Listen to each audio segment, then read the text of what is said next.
Bonsoir tout le monde, bon mercredi. Alors, ce que le président Trump appelle le jour de la libération est arrivé.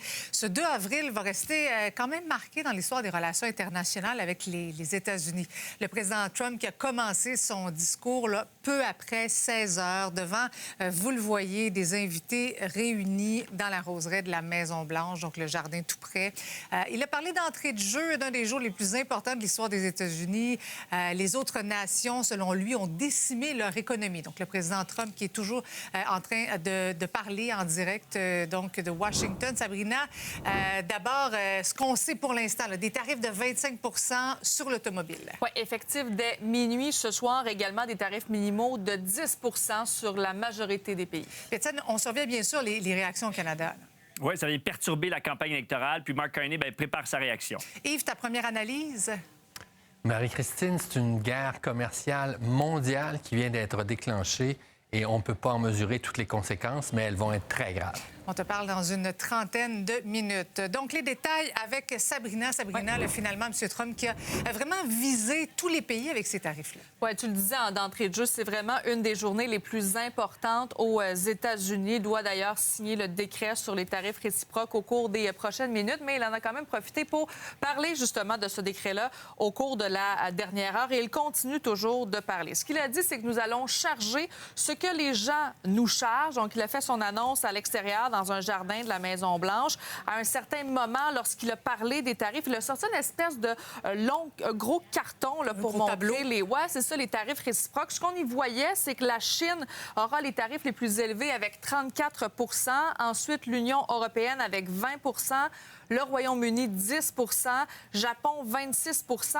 Mais les États-Unis vont imposer des droits de douane réciproques de minimum 10 %. Mais pour l'instant, il y a quand même un mystère qui persiste, c'est-à-dire qu'est-ce qui se passe avec le Canada? Est-ce qu'on va avoir le 10 % minimum ou on sera carrément exempté? C'est pas encore clair à cette heure-ci. C'est pas encore très, très clair. Donc, décidément, on aura sûrement réponse à nos questions au cours des prochaines minutes ou au cours de la prochaine heure.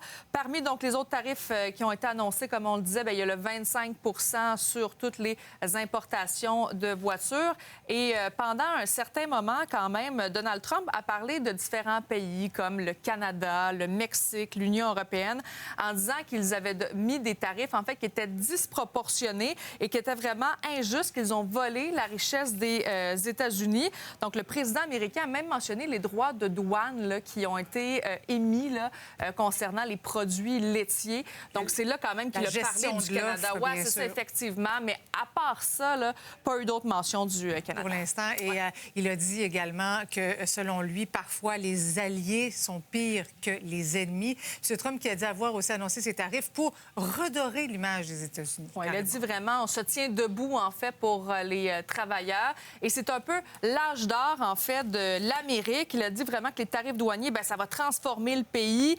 Il a aussi parlé des frontières, hein, que les États-Unis ont les frontières les plus sécuritaires. Il a quand même précisé, nous voulons que les gens viennent dans notre pays, mais de façon légale. Donc, tout de suite, justement, on peut aller écouter à ce sujet-là.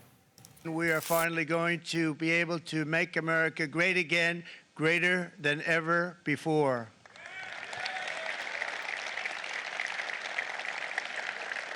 Jobs and factories will come roaring back into our country, and you see it happening already.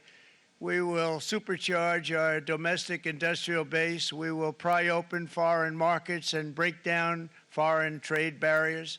And ultimately, more production at home will mean stronger competition and lower prices for consumers.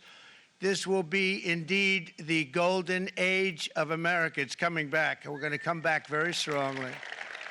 Donc maintenant, Donald Trump a fini son discours, mais là, les gens vont devoir s'organiser. Donc voici comment devrait s'organiser la riposte des pays dans le monde. Il y a la Chine, la Corée du Sud et le Japon qui vont agir de concert. Le Mexique, ça va se passer demain, la réponse aux tarifs. L'Union européenne qui va détailler sa riposte avant la fin du mois d'avril.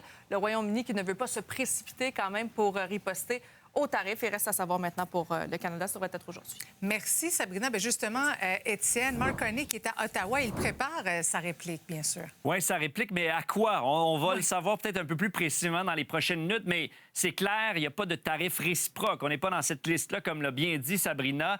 Donc, on s'attendait peut-être à répliquer à ça, mais finalement, ils ne sont pas là, ces tarifs-là.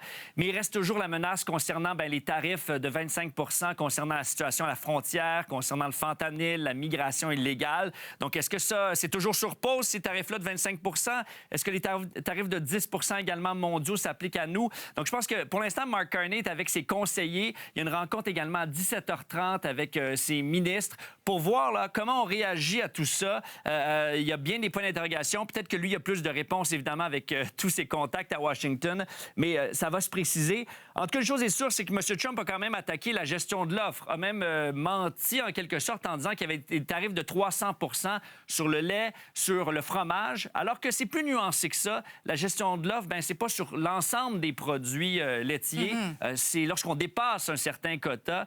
Donc, il a attaqué la gestion de l'offre, mais sans dire s'il y aurait des tarifs qui concerneraient le Canada. Donc, il reste beaucoup de questions. Ça reste flou, là, oui. C'est ça. Puis on se demande quel impact ça aura sur le reste de la campagne électorale. Ce qui est sûr, c'est que M. Poilievre, M. Blanchet du Bloc, M. Jack Meeting également disent qu'ils vont défendre coûte que coûte la gestion de l'offre. Il n'y a aucun doute là-dessus. Donc, beaucoup de questions pour l'instant, Marie-Christine. Oui, bien sûr, les autres partis sont en train de se positionner à cette heure-ci. Et je te mentionne quand même que Mark Carney, on a parlé avec son équipe, nous disent on va peut-être faire une sortie un peu plus tard, mais pour l'instant, c'est pas déterminé non plus l'heure de sa sortie, de sa réaction à tout ça. Là. Oui, on sera en mesure de faire le point et d'analyser tout ça avec Yves Boisvert qui écoute la fin de cette conférence de Donald Trump. Merci beaucoup, Étienne. À plus tard.